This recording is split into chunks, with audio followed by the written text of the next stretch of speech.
ମୁଁ ବି ଏମିତି ଜାଣିନଥିଲି ମାନେ କ'ଣ ପାଇଁ ଏସବୁ ଭୁଲ ହେଇଗଲା ମୋ ଦ୍ୱାରା ଏମିତି କେମିତି ଗୋଟେ ଭୁଲ ହେଇଗଲା। ତ ମୁଁ ବି ସେଇଟା ଜାଣିନଥିଲି କାହିଁକିନା ଫାଷ୍ଟ ଟାଇମ୍ ପାଇଁ ଭିଡ଼ିଓ ବନଉଥିଲି କ'ଣ କରିବି କ'ଣ ନାହିଁ ଏଇଟା ମୋ ପାଇଁ ମାନେ ନୂଆ କିଛି ଥିଲା ସେ। ତ ଜୟ ଜଗନ୍ନାଥ ସାଙ୍ଗମାନେ, ଆଶା କରୁଛି ଆପଣମାନେ ସମସ୍ତେ ଭଲ ଥିବେ। ତ ସ୍ୱାଗତ କରୁଛି ମୋ ୟୁଟ୍ୟୁବ୍ ଚ୍ୟାନେଲକୁ MC ଓଡ଼ିଆ ବ୍ଲଗ୍କୁ। ତ ଆଜି ଗୋଟେ ଆପଣଙ୍କୁ ସ୍ପେଶାଲ୍ କଥା କହିବି କାହିଁକିନା ମୋର ଯାହାକି ମୋ ଲାଇଫ୍ରେ ପ୍ରଥମ ବହୁତ ବଡ଼ ଭୁଲ ହେଇଯାଇଛି ସେଇଟା ଯାହାକି ଆପଣମାନେ ଜାଣିନାହାନ୍ତି। ତ ମୁଁ ଏଇଟା ଆଜି ରିଭିଲ୍ କରିବି କ'ଣ ଭୁଲ ହେଇଛି। ତ ଚାଲନ୍ତୁ ବହୁତ ବଡ଼ ଭୁଲ କ'ଣ ହେଇଛି ଏବଂ ମାନେ ସମସ୍ୟା ତା ପାଇଁ ବହୁତ ପ୍ରୋବ୍ଲେମ୍ ବି କ'ଣ ହେଉଛି ସେଇଟା ଆପଣମାନଙ୍କୁ ଆଜି ଡିଟେଲ୍ସ କହିବି। ଭିଡ଼ିଓ ବନେଇବା ପାଇଁ ଆସେ ୟୁଟ୍ୟୁବକୁ, ସେ କିଛି ଜାଣିନଥାଏ, ଆଗ ପଛ ବି କିଛି ଜାଣିନଥାଏ, ଖାଲି ତାର ଏତିକି ମୋଟିଭେସନ୍ ଥାଏ କି ଭିଡ଼ିଓ ବନେଇବ ସୋସିଆଲ୍ ମିଡ଼ିଆରେ ଆଉ ୟୁଟ୍ୟୁବରେ ବନେଇବ, ତାର କିଛି ସ୍ୱପ୍ନକୁ ପୂରଣ କରିବ। ତ ଏଥିପାଇଁ ସେ ୟୁଟ୍ୟୁବକୁ ଆସେ। ମୋର ଲାଇଫ୍ରେ ବି ସେମିତି କିଛି କିଛି ପଏଣ୍ଟ ହେଇଯାଇଛି ଯାହାକି ସେଇଟା ମୋର ଗୋଟେ ନେଗେଟିଭ୍ ମାନେ ଆଡ଼େ ଗତି କରୁଛି ସେଇଟା। ତ ସେଇଟା ମୁଁ ଆପଣମାନଙ୍କୁ କହୁଛି କେମିତି କ'ଣ ହେଲା। ମୁଁ ଯେତେବେଳେ ଫାଷ୍ଟ ଭିଡ଼ିଓ ଷ୍ଟାର୍ଟିଂ କରିଥିଲି ନା, ମୋ ପାଖରେ ଫୋନ୍ କିଛି ନଥିଲା। ଆକ୍ଚୁଆଲି କହିବାକୁ ଗଲେ ଯେତେବେଳେ ମୁଁ ଗ୍ରାଜୁଏସନ୍ କରିସାରିଲି କଲେଜରୁ, ଗ୍ରାଜୁଏସନ୍ କରିସାରିଲା ପରେ ପ୍ରଥମ ପଏଣ୍ଟ ହେଉଛି ମୋତେ ଘରେ ଫୋନ୍ ଦେଇନଥିଲେ। ମାନେ ଆମ ଘର ସିଚୁଏସନ୍ କଣ୍ଡିସନ୍ ଏତେ ଖରାପ ଥିଲା କି ମୋ ଡାଡ଼ି ମମି ମୋତେ ଗୋଟେ ଛୋଟିଆ ଫୋନ୍ ବି ଦେଇପାରିନଥିଲେ। ତ ମୁଁ ଯେତେବେଳେ ଗ୍ରାଜୁଏସନ୍ କମ୍ପ୍ଲିଟ୍ କରିସାରିଲି, ବହୁତ ପରିଶ୍ରମ କରି ପାଠ ପଢ଼ି ସାରିଲି, ତାର କମ୍ପ୍ଲିଟ୍ ହେଇସାରିଲା ପରେ ଯେତେବେଳେ କିପ୍ୟାଡ଼୍ ଫୋନ୍ ଥିଲା ସେତେବେଳେ ମୁଁ ୟୁଜ୍ କରେ, ଗ୍ରାଜୁଏସନ୍ ପରେ ବି ମୁଁ ୟୁଜ୍ କରିଛି। ତ ମୋର ଗୋଟେ ସ୍ୱପ୍ନ ଥିଲା କି ମୁଁ ଆଗକୁ ଆଉ ଗୋଟେ ନୂଆ କିଛି ବଡ଼ କରିବି। ତ ସେଇଟା ମୁଁ କରିପାରିନଥିଲି ଯେହେତୁ ଏମିତି ଆମର କଣ୍ଡିସନ୍, ଫ୍ୟାମିଲି କଣ୍ଡିସନ୍ ଥିବା ସକାଶେ ମୁଁ କିଛି ଆଗକୁ କରିପାରିନଥିଲି। ତ ମୁଁ ବି ଏମିତି ଜାଣିନଥିଲି ମାନେ କ'ଣ ପାଇଁ ଏସବୁ ଭୁଲ ହେଇଗଲା ମୋ ଦ୍ୱାରା ଏମିତି କେମିତି ଗୋଟେ ଭୁଲ ହେଇଗଲା। ତ ମୁଁ ବି ସେଇଟା ଜାଣିନଥିଲି କାହିଁକିନା ଫାଷ୍ଟ ଟାଇମ୍ ପାଇଁ ଭିଡ଼ିଓ ବନଉଥିଲି, କ'ଣ କରିବି କ'ଣ ନାହିଁ ଏଇଟା ମୋ ପାଇଁ ମାନେ ନୂଆ କିଛି ଥିଲା। ସେଥିପାଇଁ ମୁଁ ତରତରରେ କିଛି କହିପାରିଲିନି କେମିତି ଭିଡ଼ିଓ ବନାଯାଏ। ତ ସେଇ ବିଷୟରେ ମୁଁ ଆଜି କଥା କହିବି, ଆଜି ଯାହାକି ମୋ ଲାଇଫ୍ରେ ଗୋଟେ ବହୁତ ବଡ଼ ଭୁଲ ହେଇଯାଇଛି। ତ ଆପଣମାନଙ୍କୁ ଭିଡ଼ିଓଟି ସ୍କିପ୍ ନ କରିକି ଭିଡ଼ିଓଟି ଆଗକୁ ଦେଖନ୍ତୁ। ଭିଡ଼ିଓ ବି ବନାଉଛି ମାନେ ଏତେ କ୍ଲାରିଟି ଭାବିଲେ ଆପଣମାନଙ୍କୁ କହିପାରୁନି ଭିଡ଼ିଓରେ, ମାନେ ପାଟି ବି ଏବେ ବି ଲାଖି ଲାଖି ଯାଉଛି, କ'ଣ କରିବି। ତଥାପି ଯେମିତି ହେଲେ କହିବାକୁ ପଡ଼ିବ ଭାଇ। ଘରରେ ମୋତେ ତଥାପି ଦେଖିବା ଝାଳ ଫାଳ ବାହାରୁଛି ପାଇଁ ମାନେ ଏତେ କ୍ଲାରିଟି ଭାବେ ମୁଁ କେବେ କହିନି ଝାଳ ଫାଳ ଭିଡ଼ିଓରେ। ମୋତେ ବି ମାନେ ଏତେ ଟେନସନ୍ ଲାଗୁଛି ମାନେ ଗୋଟେ ଭିଡ଼ିଓରେ ଆସିକି ଗୋଟେ କହିବି ଗୋଟେ କଥା, ତ ମୁଁ ଫିଲିଙ୍ଗସ୍ କଥା କହିବି। ତ ମୁଁ ପ୍ରତ୍ୟେକ ଭିଡ଼ିଓ ଦେଖିଲି ଭାଇ ନାଇଁ କହିବାକୁ ତୋତେ ପଡ଼ିବ, ଯେମିତି ହେଲେ ତ ସିଚୁଏସନ୍ କହିବାକୁ ପଡ଼ିବ, ଯାହା ବି ମନକୁ ଆସୁଛି କହିବାକୁ ପଡ଼ିବ। ତ ମୁଁ ବି ନାଇଁ ମୁଣ୍ଡରେ ଭାବିନି ଯେ ନାଇଁ ଯାହା ବି କରିବି ନିଜେ କରିବି, ଏକୁଟିଆ କରିବି। ତ ଆପଣମାନଙ୍କ ସପୋର୍ଟ ଦ୍ୱାରା ମୁଁ କିଛି ବି ଆଗକୁ ଯାଇପାରିବିନି। ତ ଦୟାକରି ମୋତେ ସପୋର୍ଟ କରନ୍ତୁ, ଲାଇକ୍ କରନ୍ତୁ, ସବସ୍କ୍ରାଇବ୍ କରନ୍ତୁ ମୋ ଚ୍ୟାନେଲଟିକୁ। ଆଗକୁ ବଢ଼ିବା ପାଇଁ ଆପଣଙ୍କର ଗୋଟାଏ ଲାଇକ୍ ମୋ ଜୀବନ ବି ବଦଳାଇ ଦେଇପାରେ। ମୋ ଜୀବନ ନୁହଁ, ଆପଣ ଯଦି କାହାକୁ ବି ସପୋର୍ଟ କରୁଛନ୍ତି ନା, ତା ଫ୍ୟାମିଲିର, ତା ଲାଇଫ୍ର ମୁଭମେଣ୍ଟ ହିଁ ଚେଞ୍ଜ କରିଦେଇପାରେ। ଏଇଟା ହେଲା ତାର ମୋଟିଭେସନ୍। ଯଦି ଆପଣ ଗୋଟେ ଲାଇକ୍ କି କରୁଛନ୍ତି କି ସବସ୍କ୍ରାଇବ୍ କରୁଛନ୍ତି, ସେଇଟା ହେଲା ତାର ଗୋଟେ ଛୋଟିଆ ମୋଟିଭେସନ୍। ସେଇ ମୋଟିଭେସନ୍ ପାଇଁ ସେ ଆଗକୁ ଆହୁରି ଗ୍ରୋଥ୍ କରିପାରିବ। ଆପଣ ଲାଇକ୍ ହିଁ ତାର ଜୀବନ ମାନେ ଚେଞ୍ଜ ବି କରିଦେଇପାରିବ। ତ ଏଇଟାକୁ ଟିକେ ମାନେ ଧ୍ୟାନରେ ରଖିଥିବେ ହେଲା। ମୁଁ ଯଦି କିଛି ଭୁଲ କହୁଥିବି ତାହେଲେ ମୋତେ କ୍ଷମା କରିଦେବେ। ମୁଁ ଜାଣିନି କ'ଣ କହୁଛି କ'ଣ ନାହିଁ। ତ ସେଥିପାଇଁ ଟିକେ ଆପଣମାନେ ନିଜେ ଡିସିସନ୍ ନିଅନ୍ତୁ।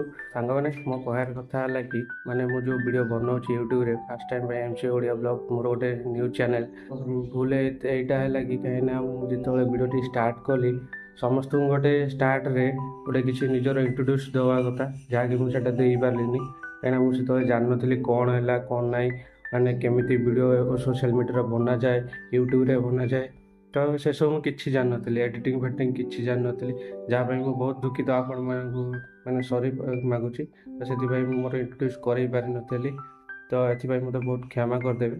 କାହିଁକିନା ଗୋଟେ ପିଲା ଯେତେବେଳେ ଭିଡ଼ିଓ ବନେଇବା ପାଇଁ ଆସେ ୟୁଟ୍ୟୁବକୁ, ସେ କିଛି ଜାଣିନଥାଏ, ଆଗ ପଛ ବି କିଛି ଜାଣିନଥାଏ, ଖାଲି ତାର ଏତିକି ମୋଟିଭେସନ୍ ଥାଏ କି ଭିଡ଼ିଓ ବନେଇବ ସୋସିଆଲ୍ ମିଡ଼ିଆରେ ଆଉ ୟୁଟ୍ୟୁବରେ ବନେଇବ, ତାର କିଛି ସ୍ୱପ୍ନକୁ ପୂରଣ କରିବ। ତ ଏଥିପାଇଁ ସେ ୟୁଟ୍ୟୁବକୁ ଆସେ। ତାଙ୍କୁ ଯଦି ଭିଡ଼ିଓଟି ଇମ୍ପ୍ରେସନ୍ ଲାଗେ, କିଛିଟା ଶିଖିବାକୁ ମିଳେ, ମିଡ଼ିଲ୍ କ୍ଲାସ୍ର କିଛିଟା ବି ସେଥିରେ ଶିଖିବାକୁ ମିଳେ, ତାହେଲେ ଆପଣମାନେ ନିଶ୍ଚିତ ଆପଣ ହୃଦୟରୁ ଲାଇକ୍ କରିବେ, ସପୋର୍ଟ କରିବେ, ଆଉ ବାଇକ୍ ଆଗକୁ ଯିବା ପାଇଁ ମୋଟିଭେସନ୍ ଦେବେ। ଚନ୍ଦନ, ଆଉ ମୁଁ ଗୋଟେ ଖୋର୍ଦ୍ଧା ଜିଲ୍ଲାର ଗୋଟେ ଛୋଟିଆ ଗାଁରୁ ବିଲଙ୍ଗ କରୁଛି, ତ ନଖରା ପାଖାପାଖି। ତ ଆପଣମାନଙ୍କୁ ଏତିକି ଇଣ୍ଟରେଷ୍ଟ କାଫି ହେବ କି ନାହିଁ ମୁଁ ଜାଣିନି, କିନ୍ତୁ ଆକ୍ଚୁଆଲି ମୁଁ ଯେଉଁ ଭିଡ଼ିଓଟା ବନାଏ ନା, ମୋତେ ବହୁତ ମାନେ ହସ ଲାଗେ। ଆଉ ଇମୋସନ୍ ତ ମାନେ ଯେତେ ସିଚୁଏସନ୍ ଥାଏ ବି ମୋତେ କେବେ ଇମୋସନାଲ୍ ବି ଲାଗେନି, କାହିଁକିନା ସେଇଟା ଭଗବାନ ଦେଇଛନ୍ତି, କ'ଣ ପାଇଁ ଇମୋସନାଲ୍ ଲାଗେନି ଭାଇ। ଯିଏ ଗୋଟେ ମାନେ କାନ୍ଦୁଥିବ ଯେ ମୋର ଗୋଟେ ଏମିତିଆ କିଛି ଗୋଟେ ଅଛି ଫିଲିଙ୍ଗସ୍, ଯିଏ ବି ଗୋଟେ ପିଲା କାନ୍ଦୁଥିବ, ଯିଏ ବି ମୋ ସାଙ୍ଗ ହଉ, ଫ୍ୟାମିଲିର ଯିଏ ପରିବାର ହଉ, ତ ମୁଁ ତାଙ୍କ ପାଖକୁ ଯିବି ନା, ମୋତେ ଖାଲି ମାନେ ହସେ, ତାକୁ କେବେ ସେ ତାଙ୍କ ଦୁଃଖରେ ଥିବେ ତାଙ୍କୁ ଖୁସି କରିବା ପାଇଁ ମୋତେ ବହୁତ ଭଲ ଲାଗେ। ତ ଯାହା ହଉ ଭଗବାନଙ୍କୁ ଏତିକି ଧନ୍ୟବାଦ ଦେବି ଯାହାକି ମୋ ପାଇଁ ମୋତେ ଏତିକି କ୍ୱାଲିଟି ଦେଇଛନ୍ତି ଏଇ ଗୋଟେ ଇଏ କରିବ। ହଁ କାନ୍ଦିବି ମାନେ ଏତେ ମାନେ କାନ୍ଦିବିନି, ଯଦି ହୃଦୟକୁ ଯଦି ପୁରା ଟଚ୍ କରିଗଲା ସେତେବେଳେ ମୋତେ କାନ୍ଦ ଲାଗେ। ତ ନହେଲେ ଏମିତି ନର୍ମାଲି ମୋତେ କେବେ କାନ୍ଦ ଲାଗେନି। ତ ଯାହା ହଉ ଭଗବାନଙ୍କୁ ମୁଁ ଏତିକି ଧନ୍ୟବାଦ ଦେବି। ଆପଣମାନଙ୍କୁ ଯଦି ଆପଣମାନେ ମୋ ଭିଡ଼ିଓଟି ପସନ୍ଦ ଲାଗେ ତାହେଲେ ଆପଣମାନଙ୍କୁ ବି ବହୁତ ଧନ୍ୟବାଦ ଦେବି ମୋତେ ଆଗକୁ ବଢ଼ିବା ପାଇଁ ଉତ୍ସାହିତ କରିଥିବାରୁ। ତ ଆଗକୁ ବି ଏମିତି ସପୋର୍ଟ କରନ୍ତୁ, ଭଲ ପାଇବା ଦିଅନ୍ତୁ। ଯଦି ଭିଡ଼ିଓଟି ଛୁଇଁଥିବ ଆପଣମାନଙ୍କୁ, ମୋର ଟିକେ କଥା ଯଦି ଆପଣମାନଙ୍କୁ ଛୁଇଁଥିବ ତାହେଲେ ଆପଣମାନେ ଯେମିତି ବି ହେଲେ ସପୋର୍ଟ କରିବେ। ତ ମୁଁ ଏଇ ଯେଉଁ ଚ୍ୟାନେଲଟା ମୁଁ ତ କହୁଥିଲି, ଏଇଟା ତ ପାଖାପାଖି ସେଇ 2024 ଅଗଷ୍ଟ ମାସରୁ ଷ୍ଟାର୍ଟିଂ କରିଥିଲି, ଆସିକି 2025 ଅଗଷ୍ଟ ମାସ ଅଧା ଅଧି ହେଲାଣି, ଗଣେଶ ପୂଜାରେ ବି ପାଖାପାଖି ହେବଣି। ତ ଏଥିରେ ମିନିମମ୍ 250ଟା 231ଟା ନା 32ଟା ସବସ୍କ୍ରାଇବର ହେଇଛନ୍ତି। ମାନେ ଭିଡ଼ିଓ ତ ଦେଖୁଛନ୍ତି ହେଲେ ଲାଇକ୍ କରୁନାହାନ୍ତି, ସବସ୍କ୍ରାଇବ୍ କରୁନାହାନ୍ତି।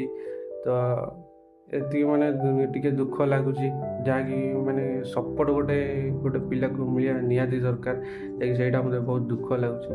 ତ ଏଇଥିପାଇଁ ମୋତେ ଟିକେ ଆଉ କିଛି ଲାଗୁନି, ଏଇ ଦୁଃଖ ଟିକେ ଲାଗୁଛି, ଯାହାକି ମୁଁ ଆପଣମାନଙ୍କୁ ଏତିକି ଆଶା ଟିକେ ଆଶା କରୁଛି ଆପଣମାନେ ସବସ୍କ୍ରାଇବ୍ କରନ୍ତୁ, ଲାଇକ୍ କରନ୍ତୁ, କମେଣ୍ଟ କରନ୍ତୁ, ଭିଡ଼ିଓରେ ଜଣାନ୍ତୁ ମୋର କେଉଁଠି ପ୍ରୋବ୍ଲେମ୍ ଅଛି, କେଉଁଠି ପ୍ରୋବ୍ଲେମ୍ ନାହିଁ ହେଲା। ସେଇଟା ଯଦି ଆପଣମାନେ ଜଣେଇବେ ତାହେଲେ ମୁଁ ସେଇଟାକୁ ଠିକ୍ କରିବା ପାଇଁ ଚେଷ୍ଟା କରିବି। ଆଉ ଆପଣମାନେ ଯଦି ଭିଡ଼ିଓ ସ୍କିପ୍ କରିଦେବେ, ଦେଖିବେ ପୁଣି ସ୍କିପ୍ କରିଦେବେ, ଆଗକୁ ଆସୁ କିଛିଟା ଏମିତି ସ୍କିପ୍ କରି ଚାଲିବେ, ତାହେଲେ ମୋତେ ସେଇଟା କ'ଣ ଲାଗିବ, ନାଇଁ ଭିଡ଼ିଓ ଟିକେ ସମସ୍ତେ ଦେଖୁଛନ୍ତି ଭିଡ଼ିଓ ଭ୍ୟୁଜ୍ ଆସୁଛି, ହେଲେ ସେଥିରେ ଲାଭ କିଛି ନାହିଁ। କାହିଁକିନା ସେଥିରେ ଗୋଟେ କମେଣ୍ଟ ବି ଗୋଟେ ଇମ୍ପୋର୍ଟାଣ୍ଟ, କାହିଁକିନା ସେ ଭିଡ଼ିଓରେ କମେଣ୍ଟ ଆସିଲେ ତାଙ୍କୁ ଏତିକିଟା ନୋଟିଫିକେସନ୍ ଜଣାଇ ଦେଇଥାଏ ଯେ ଭିଡ଼ିଓଟି ଠିକ୍ ଅଛି କି ଭୁଲ ଅଛି, ଆଉ ରଙ୍ଗ ଅଛି କି ରାଇଟ୍ ଅଛି ହେଲା, ସବୁକିଛି ସେଇଟା ଗୋଟେ ନୋଟିଫିକେସନ୍ ଜଣାଇ ଦେଇଥାଏ। ତ ଏତିକି ରିକ୍ୱେଷ୍ଟ କରୁଛି ଭିଡ଼ିଓଟି ଆପଣମାନେ ଦେଖନ୍ତୁ ହେଲା, କମେଣ୍ଟ ବି କରନ୍ତୁ, ସବସ୍କ୍ରାଇବ୍ କରନ୍ତୁ, ସପୋର୍ଟ କରନ୍ତୁ, ଏତିକି ରିକ୍ୱେଷ୍ଟ କରୁଛି। ତ ଆଜିର ଭିଡ଼ିଓଟି ଏତିକି। ଆପଣମାନଙ୍କୁ ଭଲ ଲାଗିଥିଲେ ଲାଇକ୍ କରିବେ, ସବସ୍କ୍ରାଇବ୍, କମେଣ୍ଟ କରିବେ। ଜୟ ଜଗନ୍ନାଥ। ଯଦି ଆପଣମାନଙ୍କୁ ମୋ କଥା ଟିକେ ହୃଦୟରୁ ଛୁଇଁଥିବ ନା, ତାହେଲେ ଭାଇକି ଯେମିତି ହେଲେ ସପୋର୍ଟ କରିବେ।